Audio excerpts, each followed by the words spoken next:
പ്രിയപ്പെട്ട വിദ്യാർത്ഥികളെ, എല്ലാവരെയും കൊമേഴ്സ് ട്യൂട്ടർ വീഡിയോസിലേക്ക് സ്വാഗതം ചെയ്യുന്നു.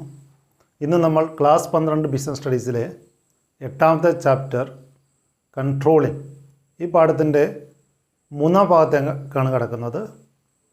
പുതിയ വീഡിയോ ക്ലാസ്സിലേക്ക് ഓരോരുത്തരെയും സ്വാഗതം ചെയ്യുന്നു. ഇന്ന് നമ്മൾ പ്രധാനമായിട്ടും കൺട്രോളിംഗ് പ്രോസസ്സിൻ്റെ സ്റ്റെപ്സാണ് വിശദമായിട്ട് ചർച്ച ചെയ്യുന്നത്. Controlling, we know it is a process and it mainly involves 5 steps. പ്രധാനമായിട്ടും 5 സ്റ്റെപ്പുകൾ ഉൾക്കൊള്ളുന്ന ഒരു പ്രക്രിയയാണ് കൺട്രോളിംഗ്.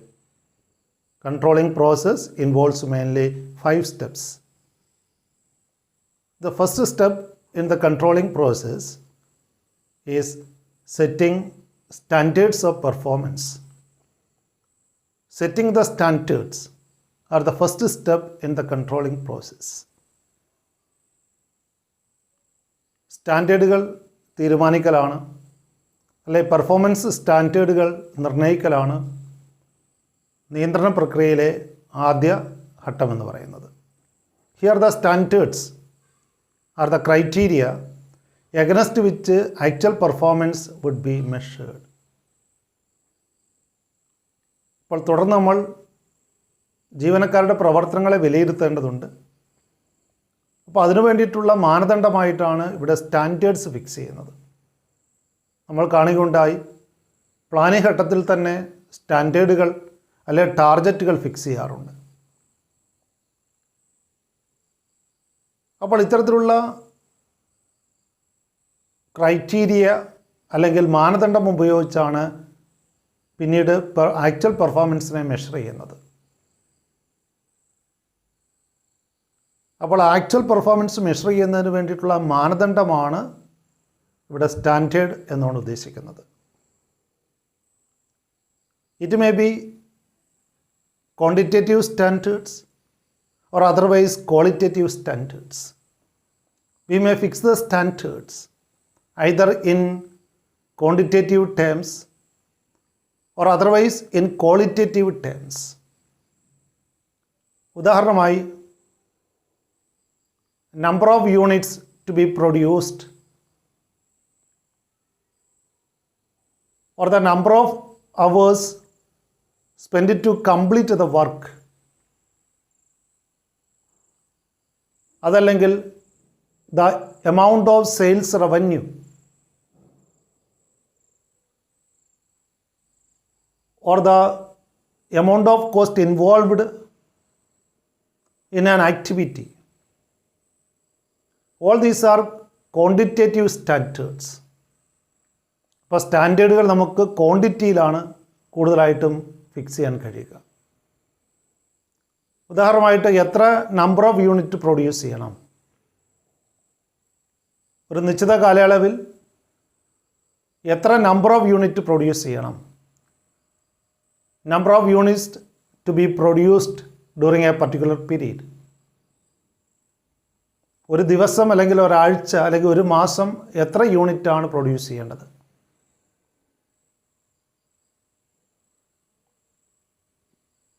അല്ലെങ്കിൽ ഒരു നിശ്ചിത കാലയളവിൽ അറ്റൈൻ ചെയ്യേണ്ടതായിട്ടുള്ള സെയിൽസിൻ്റെ എമൗണ്ട് എത്രയാണ്, സെയിൽസ് റവന്യൂ എത്രയാണ്. അല്ലെങ്കിൽ ഒരു വർക്ക് കംപ്ലീറ്റ് ചെയ്യേണ്ട സമയം എത്രയാണ്, എത്ര സമയത്തിനുള്ളിൽ ഒരു വർക്ക് കംപ്ലീറ്റ് ചെയ്യണം. അല്ലെങ്കിൽ കോസ്റ്റ് ഓഫ് പ്രൊഡക്ഷൻ ഏത് ലിമിറ്റിനുള്ളിൽ നിർത്തേണ്ടതുണ്ട്.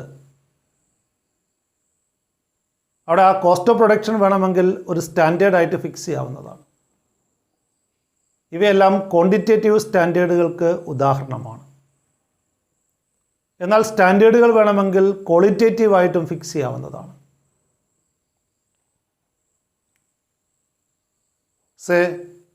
അവിടെ ഒരു ട്രെയിനിങ് പ്രോഗ്രാമിൻ്റെ ഔട്ട്കം എന്ന് പറയുന്നത് വേണമെങ്കിൽ ക്വാളിറ്റേറ്റീവ് ആയിട്ട് വേണമെങ്കിൽ ഫിക്സ് ചെയ്യാം. അല്ലെങ്കിൽ മൊറൈൽ ഓഫ് വർക്കേഴ്സ്, അല്ലെങ്കിൽ ബിഹേവിയറൽ പാറ്റേൺ ഓഫ് എംപ്ലോയീസ്, അല്ലെങ്കിൽ കസ്റ്റമർ സാറ്റിസ്ഫാക്ഷൻ, ഇങ്ങനെയൊക്കെയുള്ളവ നമുക്ക് ക്വാളിറ്റേറ്റീവായിട്ട് പ്രതിപാദിക്കാവുന്നതാണ്.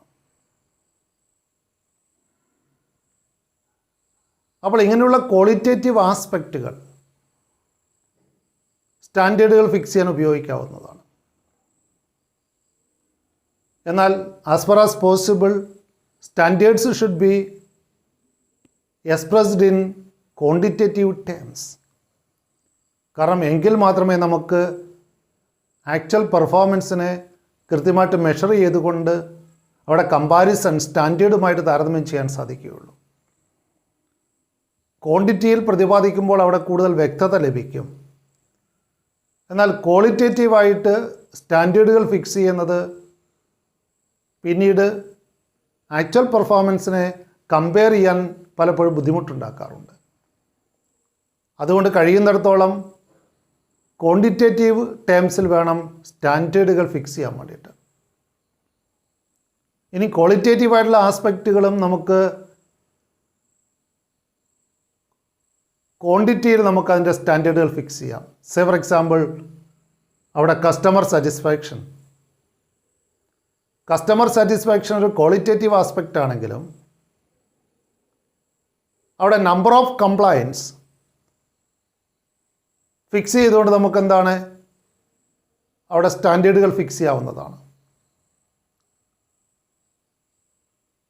Number of compliance during A month, ഒരു മാസം പരമാവധി കസ്റ്റമേഴ്സിൽ നിന്നും ലഭിക്കാൻ നിശ്ചയിക്കുന്ന കംപ്ലൈൻറ്റുകളുടെ എണ്ണം നിജപ്പെടുത്താം. അപ്പോൾ അതിൽ കൂടുതൽ കംപ്ലൈൻറ്റുകൾ വരികയാണെങ്കിൽ കസ്റ്റമർ സാറ്റിസ്ഫാക്ഷൻ അവിടെ പൂറാണ് അല്ലെങ്കിൽ മോശമാണെന്ന് നമുക്ക് നിർണ്ണയിക്കാൻ കഴിയും. അപ്പോൾ അവിടെ customer satisfaction number of complaints എന്നുള്ള ആ ക്വാണ്ടിറ്റേറ്റീവ് ടേംസിൽ നമുക്ക് പ്രിസ്ക്രൈബ് ചെയ്യാൻ സാധിക്കും, അല്ലെങ്കിൽ നിശ്ചയിക്കാൻ കഴിയും. അപ്പോൾ ഇതുപോലെ പരമാവധി ക്വാളിറ്റേറ്റീവ് ആസ്പെക്റ്റ് ആണെങ്കിലും അതിനെ റിലേറ്റ് ചെയ്തുകൊണ്ട് ക്വാണ്ടിറ്റേറ്റീവ് ടേംസിൽ സ്റ്റാൻഡേർഡ് ഫിക്സ് ചെയ്യുന്നതാണ് എപ്പോഴും കൺട്രോളിങ്ങിന് കൂടുതൽ അഭികാമ്യം. അപ്പോൾ ഇവിടെ സ്റ്റാൻഡേർഡ് എന്ന് പറയുന്നത് ഒരു മാനദണ്ഡമാണ്, ക്രൈറ്റീരിയയാണ്. ആക്ച്വൽ പെർഫോമൻസിനെ മെഷർ ചെയ്യാൻ വേണ്ടിയിട്ടുള്ള അല്ലെ ഇവാലുവേറ്റ് ചെയ്യുന്നതിന് വേണ്ടിയിട്ടുള്ള ഒരു മാനദണ്ഡമായിട്ട് ക്രൈറ്റീരിയ ആയിട്ടാണ് ഇവിടെ സ്റ്റാൻഡേർഡുകൾ ഫിക്സ് ചെയ്യുന്നത്. ഈ സ്റ്റാൻഡേർഡുകൾ നമുക്കറിയാം പ്ലാനിങ്ങിൻ്റെ സമയത്ത് തന്നെ ഫിക്സ് ചെയ്യപ്പെടുന്ന ഒന്നാണ്. അതുകൊണ്ടാണ് പലപ്പോഴും പറയുന്നത് പ്ലാനിങ് ആരംഭിക്കുന്നത് അല്ലെങ്കിൽ പ്ലാനിങ്ങിൻ്റെ സമയത്ത് തന്നെ കൺട്രോളിങ്ങിൻ്റെ ആസ്പെക്റ്റുകൾ ആരംഭിക്കുന്നു എന്ന് പറയുന്നത്. കൺട്രോളിങ് പ്ലാനിങ് ഘട്ടം മുതലേ ആരംഭിക്കുന്നു എന്ന് പലപ്പോഴും പറയുന്നത് അതുകൊണ്ടാണ്. കാരണം പ്ലാനിങ്ങിൻ്റെ ഘട്ടത്തിൽ തന്നെയാണ് ഇത്തരം സ്റ്റാൻഡേർഡുകൾ അല്ലെങ്കിൽ ക്രൈറ്റീരിയ തീരുമാനിക്കുന്നത്. അങ്ങനെ മുൻകൂട്ടി തീരുമാനിക്കുന്ന മാനദണ്ഡങ്ങളെ ബേസ് ചെയ്തുകൊണ്ടാണ് ആക്ച്വൽ പെർഫോമൻസ് നമ്മൾ മെഷർ ചെയ്തിട്ട് കമ്പയർ ചെയ്യുന്നത്. അപ്പോൾ ജീവനക്കാരുടെ ആക്ച്വൽ പെർഫോമൻസിനെ ഇവാലുവേറ്റ് ചെയ്യുന്നതിന് സ്റ്റാൻഡേർഡുകൾ മുൻകൂട്ടി തീരുമാനിക്കേണ്ടതുണ്ട്.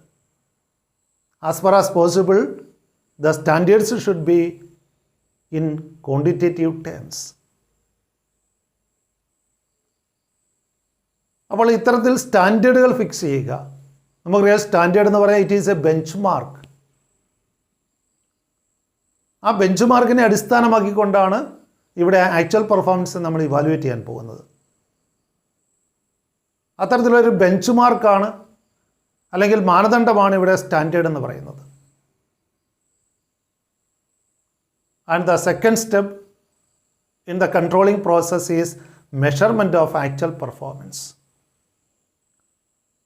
അടുത്ത ഘട്ടം എന്ന് പറയുന്നത് ആക്ച്വലായിട്ടുള്ള പെർഫോമൻസ് മെഷർ ചെയ്യുകയാണ്.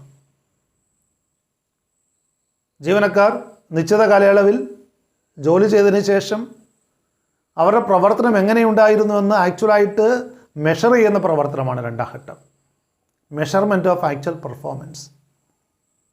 Here the performance of individual employees or the departments should be measured. അപ്പോൾ അത് ഡിപ്പാർട്ട്മെൻറ്റ് വൈസായിട്ടോ അല്ലെങ്കിൽ എംപ്ലോയി വൈസായിട്ടോ നമുക്ക് ആക്ച്വൽ പെർഫോമൻസ് മെഷർ ചെയ്യാവുന്നതാണ്. അവിടെ ആക്ച്വൽ പെർഫോമൻസ് മെഷർ ചെയ്യുന്നത് അതിന് പല രീതികൾ അല്ലെങ്കിൽ പല ടെക്നിക്കുകൾ അവൈലബിൾ ആണ്.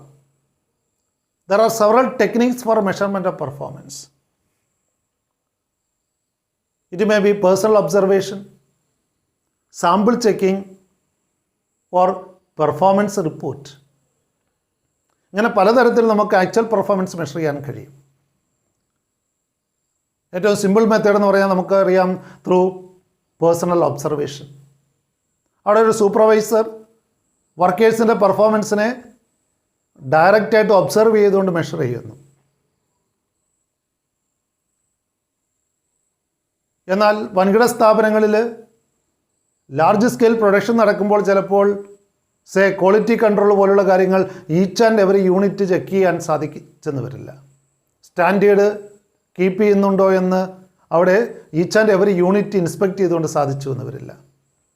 അവിടെ അപ്പോൾ സാമ്പിൾ ചെക്കിംഗ് പോലെയുള്ള സംവിധാനങ്ങൾ ആക്ച്വൽ പെർഫോമൻസ് മെഷർ ചെയ്യാൻ ഉപയോഗിക്കാവുന്നതാണ്. അല്ലെങ്കിൽ പീരിയോഡിക്കലായിട്ട് പെർഫോമൻസ് റിപ്പോർട്ട് ആവശ്യപ്പെടാം. ഡിപ്പാർട്ട്മെൻറ്റ് വൈസായിട്ട് അല്ലെങ്കിൽ സെക്ഷൻ വൈസായിട്ടുള്ള റിപ്പോർട്ടുകൾ ആവശ്യപ്പെടാം. ആ റിപ്പോർട്ടുകളിലൂടെ ആക്ച്വൽ പെർഫോമൻസ് മെഷർ ചെയ്യാൻ അവിടെ ടോപ്പ് മാനേജേഴ്സിന് കഴിയും. So the second step in the controlling process is measurement of actual performance. അത് വർക്ക് കംപ്ലീറ്റ് ചെയ്തിട്ട് വേണമെന്ന് നിർബന്ധമൊന്നുമില്ല. ആ ജോലി ചെയ്യുന്നതിനിടയ്ക്ക് തന്നെ പീരിയോഡിക്കലായിട്ട് ഇത്തരം പെർഫോമൻസിനെ മെഷർ ചെയ്യാനുള്ള സംവിധാനങ്ങൾ ഒരുക്കാം. അല്ലാതെ ജോലി പൂർത്തിയാകാൻ വേണ്ടി കാത്തിരിക്കണമെന്ന് നിർബന്ധമില്ല. അപ്പോൾ ഇത്തരത്തിൽ ആക്ച്വൽ പെർഫോമൻസിനെ മെഷർ ചെയ്യുക എന്നുള്ളതാണ് കൺട്രോളിംഗ് പ്രോസസ്സിൻ്റെ രണ്ടാം ഘട്ടം എന്ന് പറയുന്നത്. Then the third step in the controlling process is comparison of actual performance with the standards. അടുത്ത ഘട്ടമാണ് വളരെ പ്രധാനപ്പെട്ടത്. അവിടെ ആക്ച്വൽ പെർഫോമൻസിനെയും സ്റ്റാൻഡേർഡിനെയും താരതമ്യം ചെയ്തുകൊണ്ട് എന്തെങ്കിലും ഡീവിയേഷൻ ഉണ്ടോ എന്ന് പരിശോധിക്കുക. എന്തെങ്കിലും വ്യതിയാനമുണ്ടോ, സ്റ്റാൻഡേർഡ് അറ്റൈൻ ചെയ്തിട്ടുണ്ടോ, അല്ലെങ്കിൽ എന്തെങ്കിലും ഡീവിയേഷൻസ് വ്യതിയാനങ്ങൾ വന്നിട്ടുണ്ടോ, സ്റ്റാൻഡേർഡ് അറ്റൈൻ ചെയ്യാൻ കഴിയാത്തവരുണ്ടോ. അപ്പോൾ അവിടെ കമ്പാരിസണാണ് മൂന്നാമത്തെ ഘട്ടം എന്ന് പറയുന്നത്. Comparison of actual performance with the pre determined standards. മുൻകൂട്ടി തീരുമാനിച്ച അല്ലെ ഫിക്സ് ചെയ്ത ആ മാനദണ്ഡങ്ങളെ അടിസ്ഥാനമാക്കി ആക്ച്വൽ പെർഫോമൻസ് മെഷർ ചെയ്തിട്ട് താരതമ്യം ചെയ്യുന്നു. And such a comparison of actual performance with the standards will reveals the deviations if any. എന്തെങ്കിലും വ്യതിയാനങ്ങളുണ്ടെങ്കിൽ അത് മനസ്സിലാക്കാൻ കഴിയും. അപ്പോൾ ഡീവിയേഷൻസ് കണ്ടെത്താൻ വേണ്ടിയിട്ട് ആക്ച്വൽ പെർഫോമൻസും സ്റ്റാൻഡേർഡുമായിട്ട് താരതമ്യം ചെയ്യുക എന്നുള്ളതാണ് കൺട്രോളിംഗ് പ്രോസസ്സിൻ്റെ മൂന്നാമത്തെ ഘട്ടം എന്ന് പറയുന്നത്. Comparison of actual performance with the predetermined standards. Such a comparison reveals the deviations. അപ്പോൾ അടുത്ത ഘട്ടത്തിലേക്ക് കടക്കുന്നത് നാലാമതായിട്ട് അനലൈസിങ് ദ ഡീവിയേഷൻസ് ആണ്. We should analyze the various causes for such deviations. If there is any deviation, we should analyze the causes of such deviation. Especially deviation in the key areas require urgent attention. പ്രത്യേകിച്ചും തന്ത്രപ്രധാനമായിട്ടുള്ള മേഖലകളിലുള്ള വ്യതിയാനമാണ് കൂടുതൽ ശ്രദ്ധയിലെത്തേണ്ടത്. അപ്പോൾ എന്തുകൊണ്ടാണ് ആ deviation ഉണ്ടായത്? ആ ഡീവിയേഷനുള്ള കാരണങ്ങൾ അനലൈസ് ചെയ്യണം. ആ ഡീവിയേഷനുള്ള കാരണങ്ങൾ അനലൈസ് ചെയ്തെങ്കിൽ മാത്രമേ അവിടെ കറക്റ്റീവ് ആക്ഷൻ അല്ലെങ്കിൽ തിരുത്തൽ നടപടികൾ എടുക്കാൻ സാധിക്കുകയുള്ളൂ. ഫ്യൂച്ചറിൽ ആ ഡീവിയേഷൻ വീണ്ടും ആവർത്തിക്കാതിരിക്കാൻ വേണ്ടിയിട്ട് കറക്റ്റീവ് ആക്ഷൻ എടുക്കാൻ വേണ്ടിയിട്ട് അതിന് ബേസ് എന്ന് പറയുന്നത് ഡീവിയേഷനുള്ള കാരണങ്ങൾ അനലൈസ് ചെയ്യുകയാണ്. അപ്പോൾ ഡീവിയേഷൻ കൈകാര്യം ചെയ്യുന്നതുമായിട്ട് ബന്ധപ്പെട്ട രണ്ട് പ്രധാനപ്പെട്ട പ്രിൻസിപ്പിൾസാണ് അല്ലെങ്കിൽ തത്വങ്ങളാണ് മാനേജർമാർ ഓർമ്മിക്കേണ്ടത്. അപ്പോൾ കൺട്രോളിംഗ് പ്രോസസ്സുമായിട്ട് ബന്ധപ്പെട്ട് പ്രത്യേകിച്ചും ഡീവിയേഷൻസ് ഹാൻഡിൽ ചെയ്യുന്നതുമായിട്ട് ബന്ധപ്പെട്ട് രണ്ട് പ്രധാനപ്പെട്ട മാനേജ്മെൻറ്റ് തത്വങ്ങളുമുണ്ട്. അതിൽ ഒന്നാമത്തെ തത്വമാണ് ഡീവിയേഷൻ അനലൈസ് ചെയ്യാനുള്ള ഒന്നാമത്തെ തത്വമാണ് ക്രിട്ടിക്കൽ പോയിൻ്റ് കൺട്രോൾ എന്ന് പറയുന്നത്. ഡീവിയേഷൻസ് അനലൈസ് ചെയ്തുകൊണ്ട് ആ ഡീവിയേഷൻസ് ഹാൻഡിൽ ചെയ്യാൻ വേണ്ടിയിട്ട് 2 പ്രധാനപ്പെട്ട തത്വങ്ങളാണ് ഇവിടെ ചർച്ച ചെയ്യുന്നത്. അതിലൊന്നാമത്തേതാണ് ക്രിട്ടിക്കൽ പോയിൻ്റ് കൺട്രോൾ. അപ്പോൾ നിർണായക സ്ഥാനങ്ങളിലെ നിയന്ത്രണമാണ് critical point control. According to this principle, the control should be focused on critical points, or such a critical point is known as key result areas. Key result areas. ഒരു സ്ഥാപനത്തിലെ മർമ്മപ്രധാനമായിട്ടുള്ള ഏറ്റവും പ്രധാനപ്പെട്ട പ്രവർത്തന മേഖലകളെയാണ് critical points ആയിട്ട് അല്ലെങ്കിൽ key result areas ആയിട്ട് പറയുന്നത്. ഉദാഹരണമായിട്ട് ലേബർ കോസ്റ്റിലുണ്ടാകുന്ന വർധനവ്, അത് ഏറെ ശ്രദ്ധ പതിപ്പിക്കേണ്ട ഒരു കാര്യമാണ്. എന്നാൽ പോസ്റ്റൽ ചാർജസിലുണ്ടാകുന്ന ഒരു വർധനവ് എന്താണ്? അത്ര കാര്യമാത്ര പ്രസക്തമല്ല. കാരണം പോസ്റ്റൽ ചാർജസ് എന്ന് പറയുന്ന ഒരു നെഗ്ലിജിബിൾ ആയിട്ടുള്ളൊരു എമൗണ്ടാണ്. ഇപ്പോൾ പോസ്റ്റൽ ചാർജസ് ഒരു 20% വർദ്ധിച്ചു എന്ന് കരുതിയിട്ട് അത് സ്ഥാപനത്തിനെ കാര്യമായിട്ട് ബാധിക്കാറില്ല. എന്നാൽ ലേബർ കോസ്റ്റിൽ 2% വർദ്ധിച്ചു എന്ന് പറഞ്ഞാൽ അത് സ്ഥാപനത്തിനെ സാരമായിട്ട് ബാധിക്കുന്ന ഒരു കാര്യമാണ്. അപ്പോൾ അവിടെ ലേബർ കോസ്റ്റിലുണ്ടായ ആ ചെറിയ വർധനവ് പോലും ഏറെ ശ്രദ്ധ പതിപ്പിക്കേണ്ട മേഖലയാണ്. അല്ലെങ്കിൽ അവിടെ ലേബർ കോസ്റ്റ് എന്ന് പറയുന്നത് ഒരു കീ റിസൾട്ട് ഏരിയ അല്ലെങ്കിൽ ഒരു ക്രിട്ടിക്കൽ പോയിൻ്റ് ആയിട്ട് പരിഗണിക്കണം. എന്നാൽ അപ്രധാനമായ മേഖലകളുണ്ട്.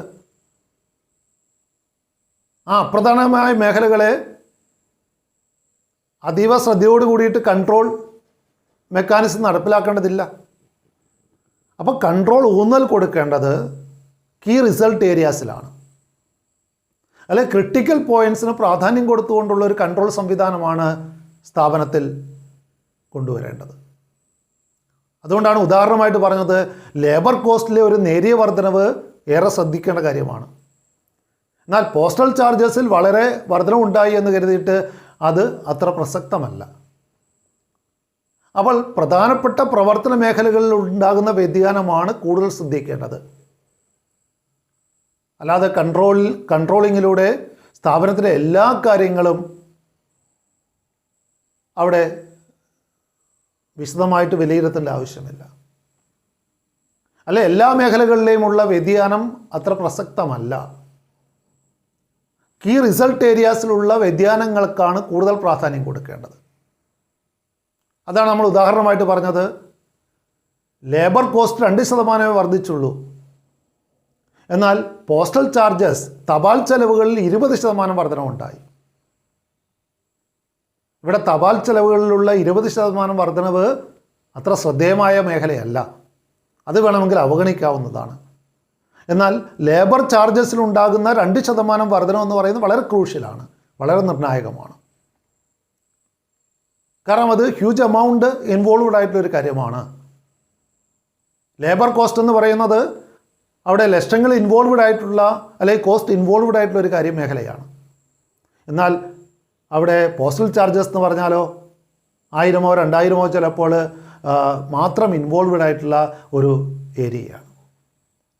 അതുകൊണ്ട് കീ റിസൾട്ട് ഏരിയാസിൽ പ്രാധാന്യം കൊടുത്തുകൊണ്ട് അല്ലെങ്കിൽ അവിടങ്ങളിലുള്ള ഡീവിയേഷന് വേണം മുൻഗണന അല്ലെങ്കിൽ പ്രാധാന്യം കൊടുക്കാൻ എന്നാണ് ക്രിട്ടിക്കൽ പോയിൻ്റ് കൺട്രോൾ എന്നുള്ള മാനേജ്മെൻറ്റ് തത്വത്തിൽ പ്രതിപാദിക്കുന്നത്. അപ്പോൾ കൺട്രോളിങ്ങിൽ ഡീവിയേഷൻസ് ഹാൻഡിൽ ചെയ്യുന്നതുമായിട്ട് ബന്ധപ്പെട്ട തത്വമാണ് ക്രിട്ടിക്കൽ പോയിൻ്റ് കൺട്രോൾ എന്ന് പറയുന്നത്. അവിടെ കീ റിസൾട്ട് ഏരിയാസിന് അല്ലെങ്കിൽ ക്രിട്ടിക്കൽ പോയിൻറ്റ്സിൽ ഫോക്കസ് ചെയ്യണം. അവിടെ അത്ര പ്രാധാന്യമല്ലാത്ത മേഖലകളെ അവഗണിക്കാവുന്നതാണ്. എല്ലാ കാര്യങ്ങളെയും കൺട്രോൾ ചെയ്യേണ്ട ആവശ്യമില്ല, അല്ലെങ്കിൽ എല്ലാ പ്രവർത്തന മേഖലകളെയും സ്ട്രിക്റ്റായിട്ട് കൺട്രോളിന് വിധേയമാക്കേണ്ടതില്ല. അവിടെ കീ റിസൾട്ട് ഏരിയാസിലെ അല്ലെങ്കിൽ ക്രിട്ടിക്കൽ പോയിൻറ്റ്സിലാണ് കൺട്രോളിങ് കൂടുതൽ ഇഫക്റ്റീവ് ആക്കേണ്ടത്. ദെൻ അതുപോലെ ഡീവിയേഷൻസ് കൈകാര്യം ചെയ്യുന്നതുമായിട്ട് ബന്ധപ്പെട്ട രണ്ടാമത്തെ തത്വമാണ് മാനേജ്മെൻറ്റ് ബൈ എക്സെപ്ഷൻ, അഥവാ MBE എന്ന് ചുരുക്കപ്പേരിൽ അറിയപ്പെടും. മാനേജ്മെൻറ്റ് ബൈ എക്സെപ്ഷൻ, അല്ലെങ്കിൽ ഇതിനെ കൺട്രോൾ ബൈ എക്സെപ്ഷൻ എന്നും വിശേഷിപ്പിക്കാം.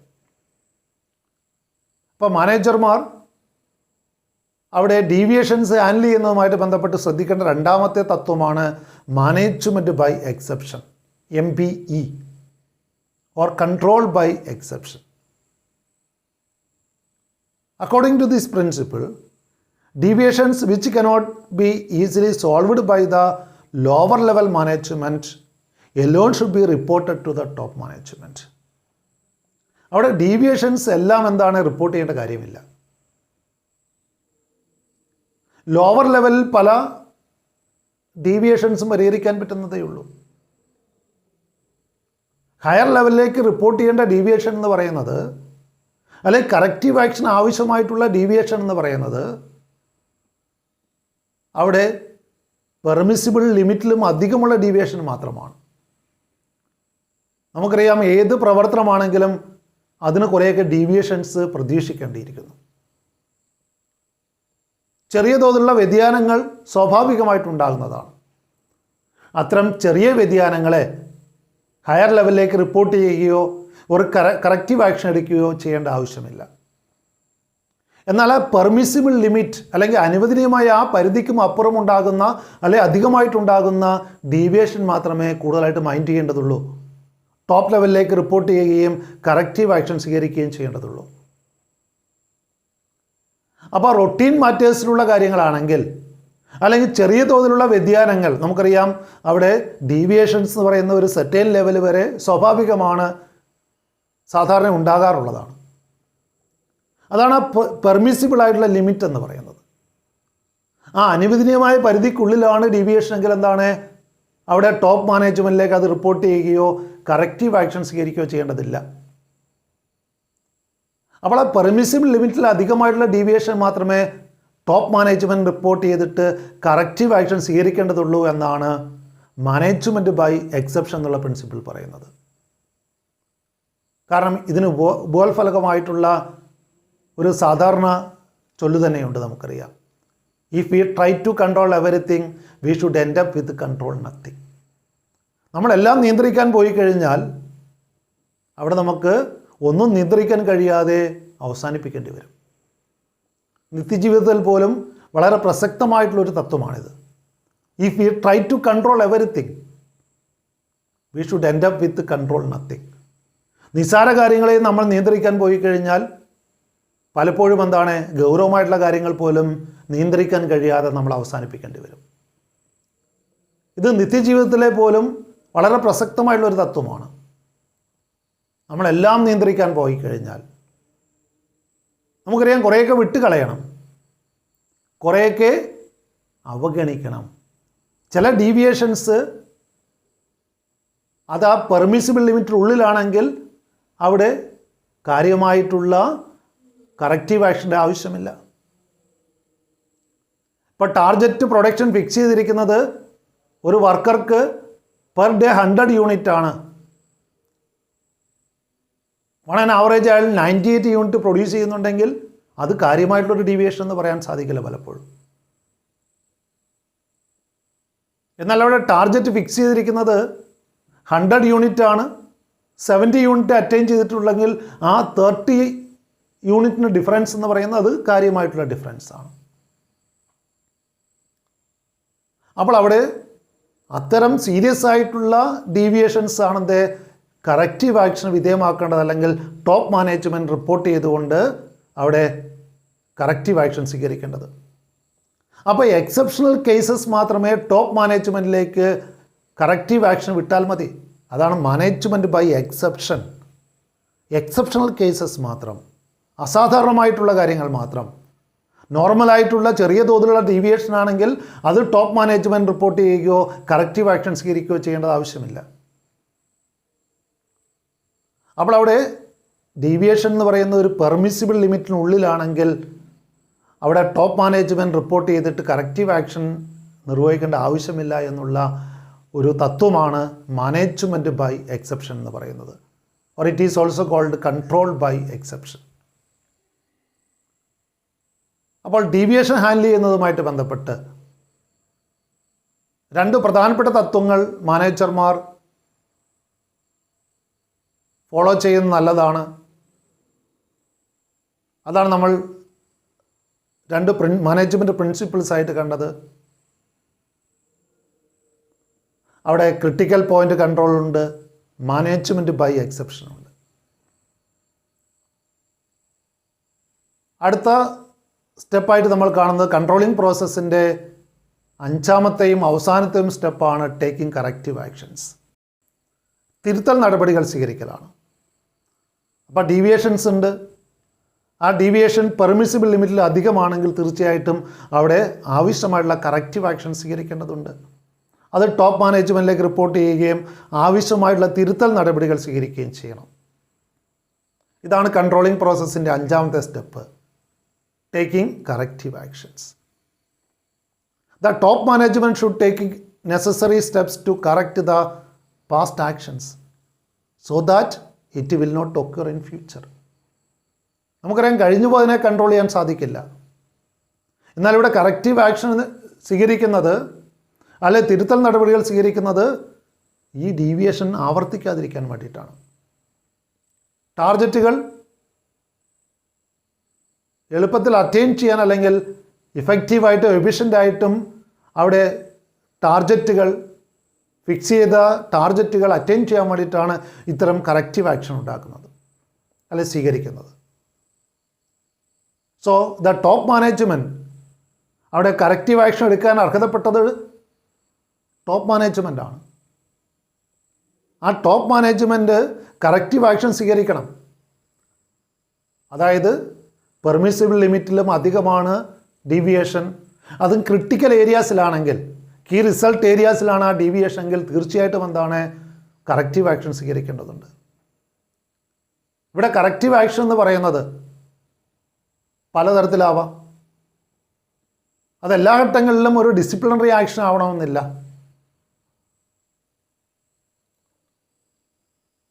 തൊഴിലാളികളുടെ ലേസിനെസ് പോലെയുള്ള കാര്യങ്ങൾക്ക് വേണമെങ്കിൽ എന്താണ്, അല്ലെങ്കിൽ അവരുടെ കെയർലെസ്നെസ് കൊണ്ടാണ് അവിടെ വീഴ്ച സംഭവിച്ച അല്ലെങ്കിൽ ടാർഗറ്റ് അറ്റൈൻ ചെയ്യാൻ കഴിയാത്തതെങ്കിൽ തീർച്ചയായിട്ടും എന്താണ് അവിടെ പെനാൽറ്റീസ് ഇമ്പോസ് ചെയ്യുകയും ഇൻക്രിമെൻറ്റ് കട്ട് ചെയ്യുക പോലെയുള്ള ശിക്ഷാ നടപടികൾ സ്വീകരിക്കാം. എന്നാൽ ഇവിടെ കറക്റ്റീവ് ആക്ഷൻ എന്ന് പറയുന്ന എല്ലാ ഘട്ടങ്ങളിലും ശിക്ഷാ നടപടികളാവണമെന്നില്ല. അപ്പോൾ അവിടെ ആ മിഷൻ ഓപ്പറേറ്റ് ചെയ്യുന്നതിലുള്ള പ്രാവീണ്യമില്ലായ്മയാണ് അവിടെ ഡീവിയേഷന് കാരണമെങ്കിൽ, അല്ലെ പ്രൊഡക്ഷൻ ടാർഗറ്റ് അറ്റൈൻ ചെയ്യാൻ കഴിയാത്തത് ജീവനക്കാർക്ക് മിഷനുകൾ ഹാൻഡിൽ ചെയ്യാൻ ഉള്ള പരിചയമില്ലാത്തത് കൊണ്ടാണെങ്കിൽ ട്രെയിനിങ് പ്രോഗ്രാമുകൾ അവിടെ ഇമ്പോസ് ചെയ്യാം. അവിടെ ട്രെയിനിങ് പ്രോഗ്രാംസ് കണ്ടക്ട് ചെയ്യുന്നത് ഒരു കറക്റ്റീവ് ആക്ഷനായിട്ട് അവിടെ നമുക്ക് പരിഗണിക്കാവുന്നതാണ്. അല്ലെങ്കിൽ ചില ഘട്ടങ്ങളിൽ അവിടെ കറക്റ്റീവ് ആക്ഷൻ എന്ന് പറയുന്നത് ജീവനക്കാരെ തിരുത്തലായിരിക്കില്ല. ചിലപ്പോൾ അത് റോ മെറ്റീരിയൽസിൻ്റെ ഡിഫക്റ്റ് കൊണ്ടായിരിക്കാം. അങ്ങനെയാണെങ്കിൽ ആ റോ മെറ്റീരിയൽസ് നിലവിൽ നമ്മൾ വാങ്ങുന്ന സപ്ലയേഴ്സിൽ നിന്ന് വാങ്ങാതെ മറ്റൊരു സപ്ലയറിൽ നിന്നും വാങ്ങാൻ ഉള്ള കറക്റ്റീവ് ആക്ഷനാണ് സ്വീകരിക്കേണ്ടത്. അല്ലെങ്കിൽ അവിടെ പവർ ഇൻട്രപ്ഷൻ അല്ലെങ്കിൽ വേണ്ട പവർ ആവശ്യ സമയത്ത് ഇലക്ട്രിസിറ്റി ഫെയിലിയേഴ്സ് കൊണ്ടാണ് ആ ടാർഗറ്റ് അറ്റൈൻ ചെയ്യാൻ കഴിയാത്തതെങ്കിൽ അവിടെ എന്താണ് ഓൾട്ടർനേറ്റീവ് പവർ അറേഞ്ച്മെൻറ്റിനുള്ള സംവിധാനങ്ങൾ ചെയ്യലാണ് കറക്റ്റീവ് ആക്ഷൻ എന്ന് പറയുന്നത്. എന്നാൽ some deviations are caused by the factors beyond the control of the management of the business. നമുക്ക് നിയന്ത്രിക്കാൻ കഴിയാത്ത പല എക്സ്റ്റേണൽ ഫാക്ടേഴ്സ് മൂലം ഉണ്ടാവാം. അവിടെ നമുക്ക് ചെയ്യാൻ കഴിയുന്നത് ടാർഗറ്റുകൾ ലോവർ ചെയ്യലാണ്, അല്ലെങ്കിൽ ലോവർ ലെവലിലേക്ക് ടാർഗറ്റുകൾ അല്ലെങ്കിൽ സ്റ്റാൻഡേർഡുകൾ ഫിക്സ് ചെയ്യലാണ് അവിടെ ഒരു കറക്റ്റീവ് ആക്ഷൻ എന്ന് പറയുന്നത്. അപ്പോൾ ചിലപ്പോൾ എന്താണ് സ്റ്റാൻഡേർഡുകളിൽ മാറ്റം വരുത്തേണ്ടി വരും കറക്റ്റീവ് ആക്ഷൻ ഫലമായി. കാരണം മറ്റുള്ള എക്സ്റ്റേണൽ ഫാക്ടേഴ്സാണ് അവിടെ ഡീവിയേഷൻ ഉണ്ടാകാൻ കാരണമെങ്കിൽ അവിടെ ആ ഫാക്ടേഴ്സിൽ വന്ന അല്ലെങ്കിൽ ആ എക്സ്റ്റേണൽ ഫാക്ടേഴ്സിൽ വന്ന മാറ്റങ്ങൾക്കനുസരിച്ച് നമ്മുടെ ടാർഗറ്റുകളിൽ മാറ്റം വരുത്തുകയാണ്, അല്ലെങ്കിൽ സ്റ്റാൻഡേർഡുകൾ റിവൈസ് ചെയ്യുകയാണ് അവിടെ ചെയ്യേണ്ടത്. അപ്പോൾ ഇത്തരത്തിൽ കറക്റ്റീവ് ആക്ഷനുകൾ സ്വീകരിക്കലാണ് കൺട്രോളിംഗ് പ്രോസസ്സിൻ്റെ അവസാനത്തെ സ്റ്റെപ്പ് എന്ന് പറയുന്നത്. So the controlling process, it begins from fixing the standards and ends with taking corrective actions in case of deviations. പ്രധാനമായിട്ടും 5 സ്റ്റെപ്പുകളിലൂടെയാണ് നമ്മൾ കടന്നുപോയത് കൺട്രോളിംഗ് പ്രോസസ്സ്. ആ സ്റ്റെപ്പുകൾ ഒന്നുകൂടെ റിവൈസ് ചെയ്യാൻ നമുക്ക്. ഫസ്റ്റ്ലി സെറ്റിംഗ് സ്റ്റാൻഡേർഡ്സ്, സ്റ്റാൻഡേർഡുകൾ ഫിക്സ് ചെയ്യുകയാണ്. ടാർഗറ്റുകൾ നിർണ്ണയിക്കലാണ്. Secondly measurement of actual performance, work എത്രമാത്രം കംപ്ലീറ്റ് ചെയ്തു എന്ന് അവിടെ ഡിപ്പാർട്ട്മെൻറ്റിൻ്റെ അല്ലെങ്കിൽ ഇൻഡിവിജ്വൽ വർക്കേഴ്സിൻ്റെ പെർഫോമൻസ്, ആക്ച്വൽ പെർഫോമൻസ് മെഷർ ചെയ്യുക. And third stage is comparison of actuals with the standards and thereafter analyse the deviations. ആ ഡീവിയേഷൻസ് അനലൈസ് ചെയ്യുമ്പോൾ അവിടെ മാനേജർമാർ തീരുമാനമെടുക്കുമ്പോൾ 2 തത്വങ്ങൾ ശ്രദ്ധിക്കേണ്ടതുണ്ട്. Critical point control and also management by exception. ഈ 2 തത്വങ്ങൾ പിൻപറ്റിക്കൊണ്ട് വേണം ഡീവിയേഷൻസ് ഹാൻഡിൽ ചെയ്യാൻ വേണ്ടിയിട്ട്. അല്ലാതെ എല്ലാ ഡീവിയേഷൻസും ടോപ്പ് ലെവലിലേക്ക് റിപ്പോർട്ട് ചെയ്യുകയോ കറക്റ്റീവ് ആക്ഷൻ നടത്തുകയോ ആവശ്യമില്ല.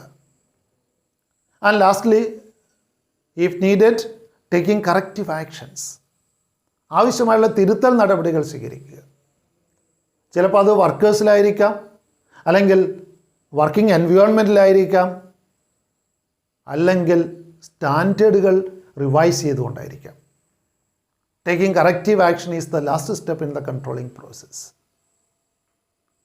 അപ്പോൾ കൺട്രോളിങ്ങിൻ്റെ സ്റ്റെപ്സ്, കൺട്രോളിംഗ് എന്ന് പറയുന്ന ആ പ്രോസസ്സിലെ വിവിധ സ്റ്റെപ്പുകളെക്കുറിച്ചാണ് നമ്മൾ വിശദമായിട്ട് കണ്ടത്. ഇന്നത്തെ ക്ലാസ് ഇവിടെ അവസാനിപ്പിക്കുകയാണ്. തുടർന്ന് അടുത്ത ദിവസം തന്നെ ഇതിൻ്റെ തുടർച്ചയായിട്ട് കൺട്രോൾ ടെക്നിക്കുകൾ നമ്മൾ ഡീൽ ചെയ്യുന്നതാണ്. കൺട്രോളിങ്ങിന് വേണ്ടിയിട്ടുള്ള ടെക്നിക്കുകൾ ഏതൊക്കെ അഡോപ്റ്റ് ചെയ്യാൻ സാധിക്കും, കൺട്രോൾ പ്രോസസ്സ് ഒരു സ്ഥാപനത്തിൽ എങ്ങനെ നടപ്പിലാക്കാം, അതിനുള്ള ടെക്നിക്കുകൾ എന്തൊക്കെയാണ്. പുതിയ വീഡിയോയിൽ കാണുന്നത് വരെ എല്ലാവർക്കും വിട. Thank you all. Thank you for watching this video.